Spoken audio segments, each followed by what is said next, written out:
Buenos días, estudiantes. Esta clase o mini clase que haré, que será la primera de dos que están pendientes, son parte de la continuación de la primera clase o algunas diapositivas que quedaban pendientes que me interesa que ustedes las puedan tener.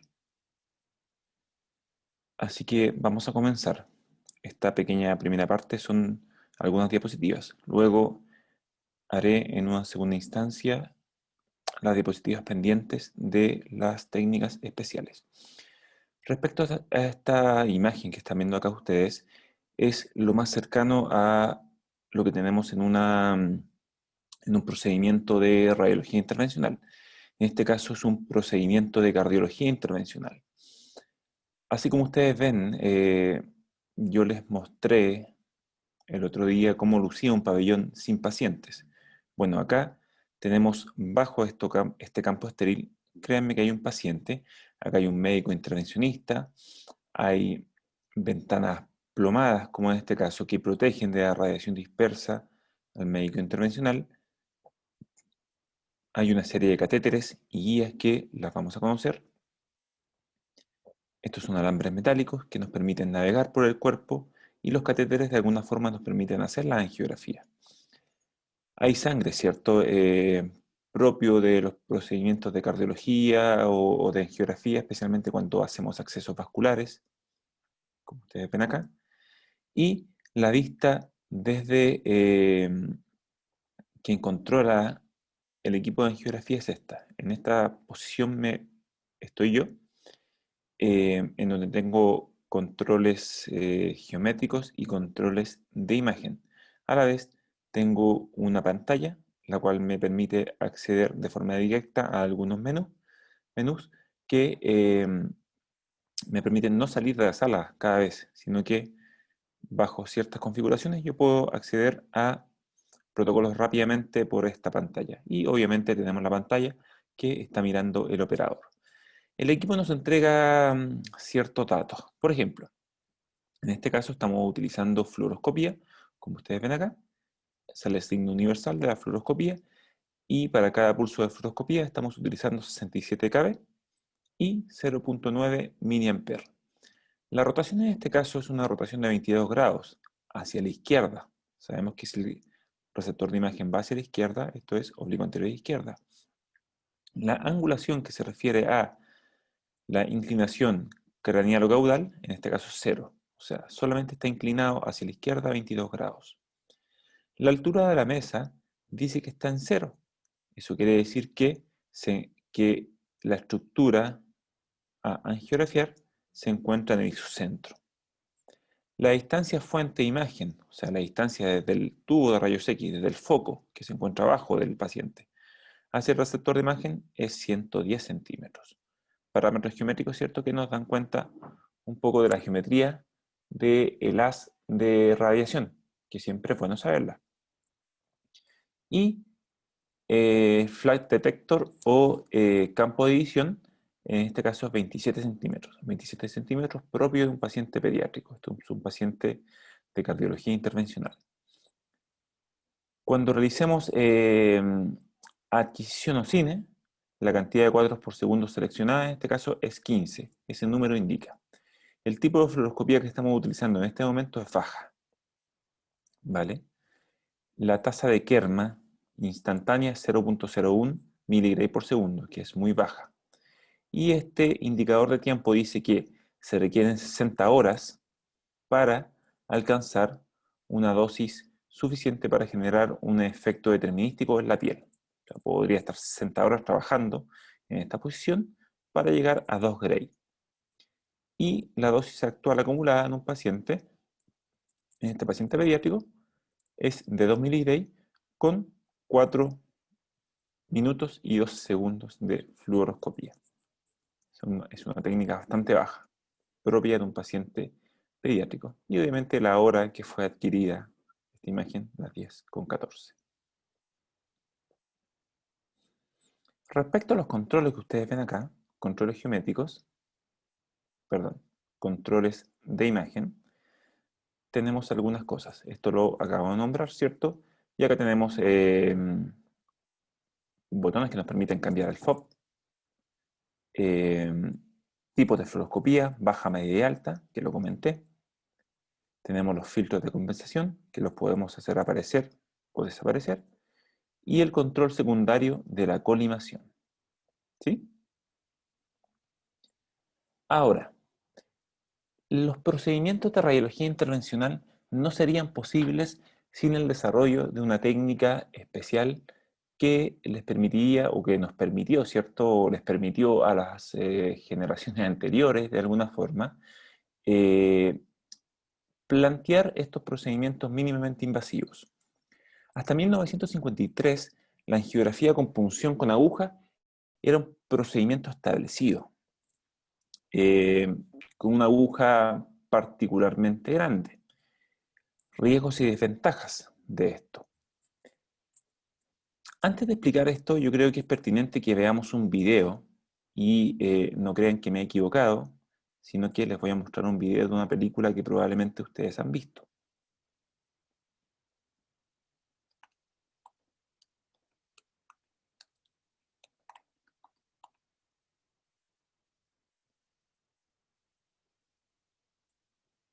Aunque ustedes no lo crean, en esta película de 1973 grafican muy bien el procedimiento de angiografía que les voy a contar de inmediato. ¿Y por qué recurro a este video? Porque van a observar la técnica de Seldinger, o me retracto, van a observar la técnica de punción antigua, cómo se accedía a cualquier parte del cuerpo antes de la técnica de Seldinger.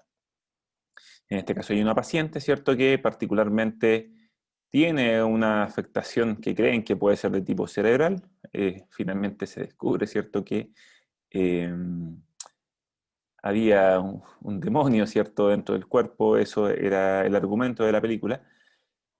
Y en definitiva plantearon hacer una angiografía cerebral con un procedimiento bastante antiguo, o con un equipo bastante antiguo, pero que se conservan algunas cosas. En este caso están posicionando a la paciente. Voy a adelantar un poco el video. Y empiezan a preparar la zona de punción. Antiguamente, para hacer angiografía cerebral se accedía directamente a la arteria carótida. Noten que en este caso no están utilizando mascarillas, curiosamente. Y están lavando la zona de punción y están preparando la punción carotidia en este caso. Van a ver que eso produce dolor en el paciente. Están anestesiando la zona.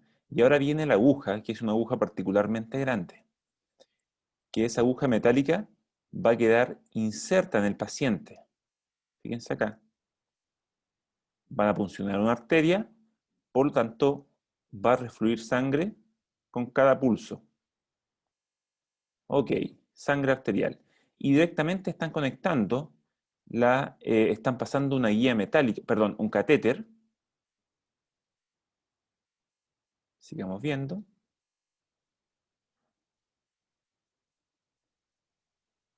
No, en este caso no pasaron un catéter, sino que conectaron directamente con un conector para inyectar medio de contraste. Y lo que es importante es que la aguja permanece en el sitio de punción. No hubo cambio, no hubo recambio, sino que es un procedimiento bastante incómodo para el paciente. Y finalmente se posiciona el paciente, ¿cierto? Se fija la mesa, se posiciona con luz, en este caso como los equipos que ustedes conocen. Se apagan las luces, ¿cierto? La intensidad de radiación en este caso, o la calidad de imagen no era tan buena, así que ahí se inyecta medio de contraste y se empieza la adquisición de las imágenes y se obtiene una serie de imágenes sin sustracción digital, por supuesto, que indican un poco el flujo arterial.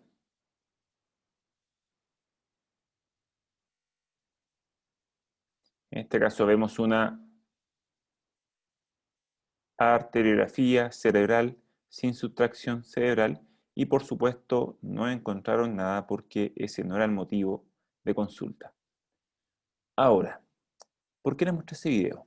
Porque antiguamente solamente se utilizaba una aguja de gran calibre para acceder a cualquier parte del cuerpo y quedaba esa aguja posicionada. Ahora, como la aguja era de gran calibre, podría haber riesgo de extravasación de medios de contraste, podría haber pérdida de acceso vascular durante el desarrollo de la angiografía, porque era una aguja más o menos incómoda. Había menos flexibilidad para el posicionamiento del paciente porque esa aguja dolía de alguna forma y, como les contaba, necesidad de una aguja de gran calibre por la cual se podría introducir un catéter, ¿cierto? Un tubo muy delgado, con riesgo de hemorragia y daño de la pared arterial. O sea, no era un procedimiento, era un procedimiento quizás mínimamente invasivo, pero no tan mínimamente invasivo como lo es ahora. Por tanto, este personaje, Seldinger, propone una técnica particular. ¿Y qué es lo que propone la técnica de Seldinger? Y esto es extendible al acceso de cualquier parte del cuerpo. Él propone que uno puede llegar a cualquier parte del cuerpo primero funcionando con una aguja fina. Una vez que estemos en el lugar, o que, ¿cierto? En este caso si estamos funcionando una arteria, si refluye sangre, si refluye un líquido, por ejemplo, si estuviésemos funcionando una vía biliar, si refluye bilis, no lo sé, o si refluye sangre venosa, lo veremos con la aguja. Luego, a través de la aguja se ingresa una guía metálica, guide wire, como se ve acá, para asegurar el camino que hizo, ¿cierto?, esta aguja. Luego se puede retirar la aguja y a través de esta guía metálica que hizo el camino, se puede introducir esto que se conoce como introductor o vaina, que es la traducción de esta palabra. Y una vaina o introductor plástico, que tiene cierta dureza, ¿cierto?, para atravesar la piel. Bueno, eso lo da este aditamento que está dentro de la vaina, que se conoce como dilatador, que es mucho más duro que la vaina que queda finalmente. El dilatador permite dilatar la zona o permite que accedamos a través del tejido subcutáneo. Y finalmente se quita el dilatador, se quita la alambre-guía y queda solamente el introductor. ¿Qué gracia tiene esto? El introductor permite comunicar el exterior con el interior de cualquier parte del cuerpo, de una vena, de una arteria, del estómago, de una vía biliar, lo que ustedes quieran.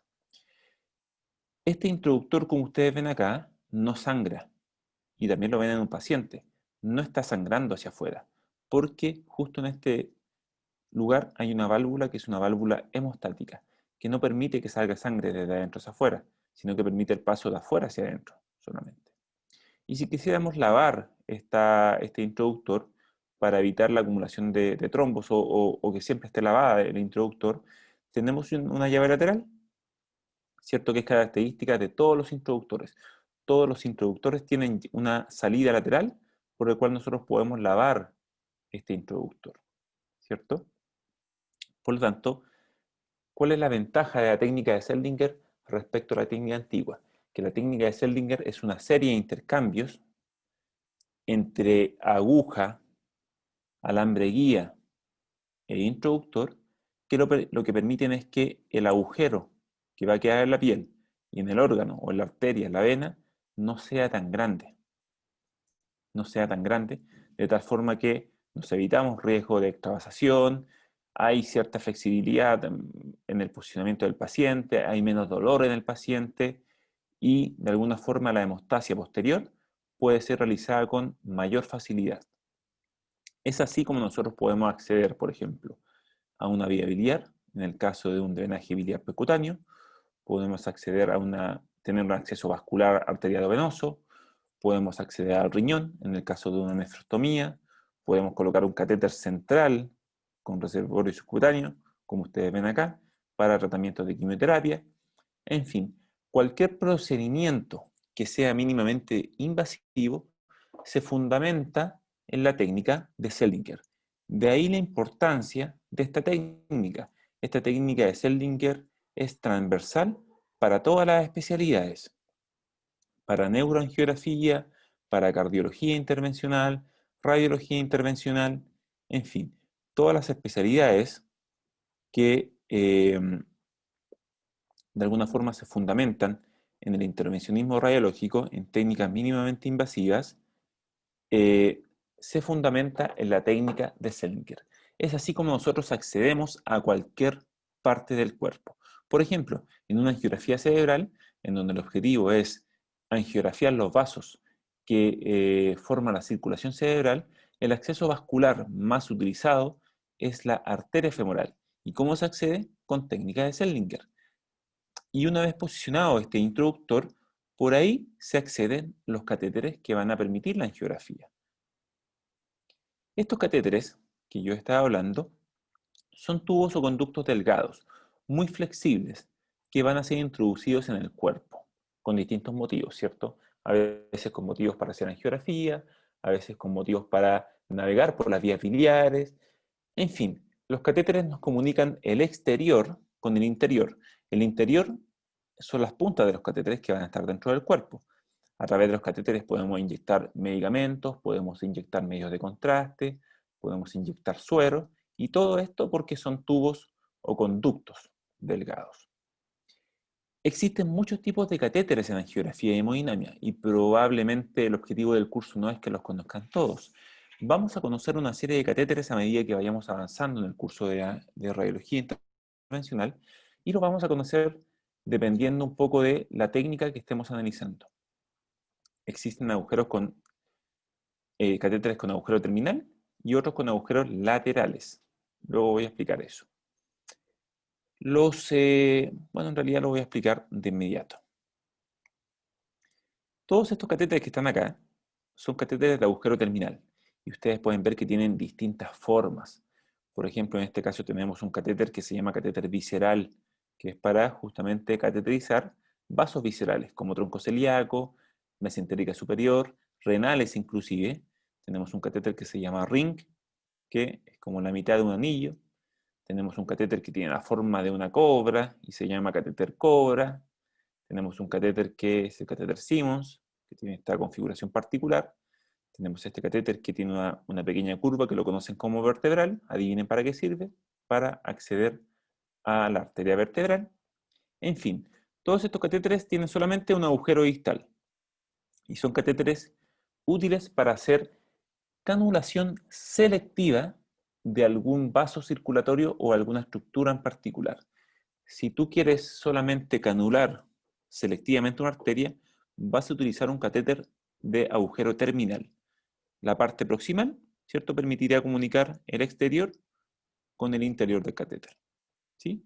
Y pueden tener distintas formas, insisto, los vamos a ir conociendo.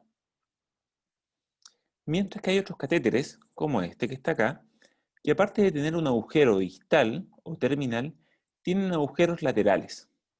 Estos catéteres, a diferencia de los anteriores, permiten la inyección de grandes volúmenes de medio de contraste. No así estos catéteres que permiten, en teoría, inyecciones o velocidades más pequeñas.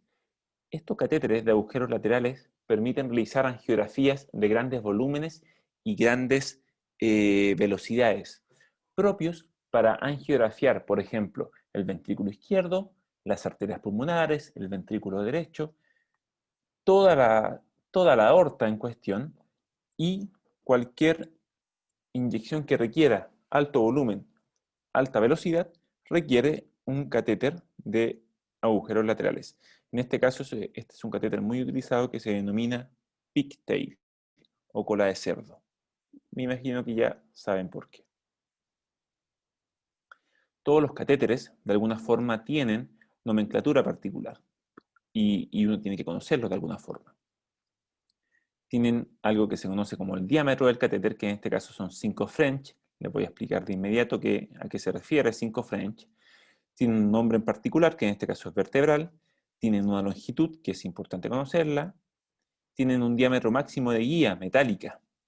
Todos los catéteres se posicionan dentro del cuerpo con la ayuda de un alambre guía, que son los que están acá. Los alambres guías se miden en pulgadas, Los catéteres o tubos huecos se miden en French. En este caso, el alambre guía máximo que puede pasar dentro del catéter tiene un diámetro máximo de 0.038 pulgadas o 0.97 milímetros. La presión máxima que soporta va a ser 1050 psi y o 7240 kilopascales. Y la velocidad máxima permitida en este caso son 15 ml por segundo, que particularmente creo que es una velocidad muy alta para un catéter vertebral. Vamos a ver que los catéteres vertebrales nos limitamos a inyectar un máximo de velocidad quizás de 3 o 4 ml por segundo en la práctica, pero teóricamente soportan hasta 15 ml por segundo, ¿sí? Por lo tanto, eh, todos los catéteres tienen esta nomenclatura. De lo contrario, no podríamos utilizarlos. O sea, los podríamos utilizar, pero no sabríamos cómo. Y finalmente dice que debemos usarlo antes del 2015. Este catéter actualmente estaría vencido o expirado. Dentro de los catéteres, nosotros vamos a utilizar guías metálicas. Por ejemplo, la imagen que están viendo ustedes acá es un catéter especial que se denomina catéter balón y a su vez tiene una malla metálica fuera que permite el despliegue de un stent o malla metálica. Pero en definitiva es un catéter balón. Todos los catéteres, como les decía yo, no se pueden utilizar sin el uso de una guía metálica. La guía metálica, que es lo que está acá, que es por donde avanza el catéter, y quiero que piensen en los catéteres de las guías de la siguiente forma. Si el catéter fuera un tren, la guía metálica serían los rieles. ¿Qué quiero decir? Los catéteres no funcionan solos. Los catéteres funcionan o van a donde se dirige la guía. O sea, la guía metálica o el alambre guía es el camino y el catéter es el vehículo. El catéter no avanza si no hay una guía previa en un camino conocido. Por lo tanto, los alambres de guías tienen funciones de sondeo, de guía, ¿cierto? Y también de intercambio. Por ejemplo, uno puede intercambiar, si uno tiene una guía metálica muy larga, puede posicionar una guía, sacar totalmente el catéter y a través de ese camino ya conocido, introducir otro catéter. O sea, intercambiar catéter a través de una guía metálica, que eso también es importante. Y justamente permiten guiar a los catéteres a ubicaciones específicas, como les contaba, tienen que ser radioopacos. Los catéteres generalmente no son tan radioopacos como uno quisiera, pero las guías metálicas sí lo son. De lo contrario, no sabríamos dónde estamos navegando. En general, las guías metálicas, son de punta suave a traumática. No queremos que producto de un procedimiento mínimamente invasivo generemos una lesión iatrogénica. Por lo tanto, las puntas de las guías muchas veces son más suaves que su cuerpo y así evitamos injurias en una arteria, una vena o un órgano en cuestión. Y algunas veces, según la necesidad, la punta puede ser más rígida, especialmente cuando estemos posicionando dispositivos dentro del cuerpo que su sistema de liberación sea bastante rígido. Si el sistema de liberación o el dispositivo que vamos a introducir dentro del cuerpo es rígido, tiene que ir acompañado de una guía rígida. De lo contrario, no avanzaría como se tiene presupuestado. ¿Se acuerdan que les conté que los catéteres se medían en French? Bueno, veamos lo que es un French. Y es muy importante saber lo que es un French. La medida del French es una medida de diámetro. En el caso de los catéteres diagnósticos o los catéteres que nosotros utilizamos, la medida del French es la medida externa del catéter. ¿Sí? Algo como ustedes ven acá. Los introductores, cuando uno mide un introductor y ve que tiene 5 French, estamos midiendo el diámetro interno. Introductor o vaina, ¿se acuerdan que les contaba de la técnica de Seldinger? Bueno, los catéteres se miden en French, pero se mide su diámetro externo. Y las guías metálicas, que se miden en pulgadas, miden su diámetro obviamente externo, pero en este caso se miden en pulgadas. Y esta medida de French es una medida que se usa para expresar el calibre de diferentes instrumentos médicos tubulares, generalmente sondas y catéteres. Y lo más importante que tienen que aprender es que un French equivale a 1/3 de un milímetro. ¿Sí? Por lo tanto, 3 French equivaldrían a 1 milímetro. 6 French equivaldrían a 2 milímetros. Los catéteres más utilizados varían de 4 a 6 French. Por lo tanto, estamos trabajando con catéteres con un diámetro externo que va desde 1.33 infinito milímetros hasta catéteres de 2 milímetros de diámetro externo. Saber cuánto mide un catéter o cuál es la escala de un catéter es muy importante. Me explico. Por ejemplo, si ustedes tuviesen una imagen particular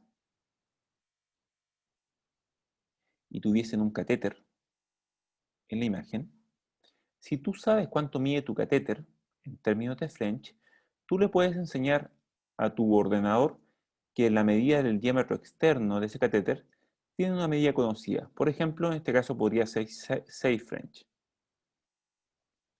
6 French. Y tú le dices al computador o ordenador, el diámetro externo de mi catéter mide 6 French. Por lo tanto, esa medida, por muy pequeña que parezca, equivale a 2 milímetros. De esa forma, nosotros podemos hacer mediciones confiables, o más o menos confiables, dentro de una imagen de angiografía. Es así como nosotros le enseñamos al equipo a realizar medidas precisas.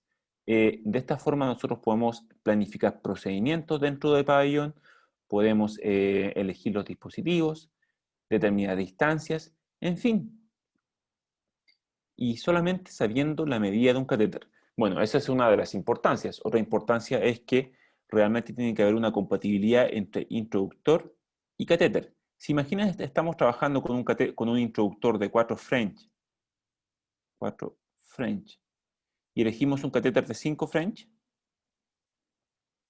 el diámetro interno de este introductor sería 1.33, mientras que el diámetro externo de este catéter sería 1.67. Por lo tanto, este catéter no podría ingresar por ese introductor o ese camino elegido. Tendríamos que haber elegido un 4 French. ¿Sí? Es por eso que siempre debe haber compatibilidad entre el diámetro externo de un catéter y el diámetro interno de un introductor. Es así como nos comunicamos y así como se divide un poco la radiología intervencional respecto a las medidas de estos instrumentos. Y con eso, chicos, termino esta pequeña parte que faltaba de la segunda clase.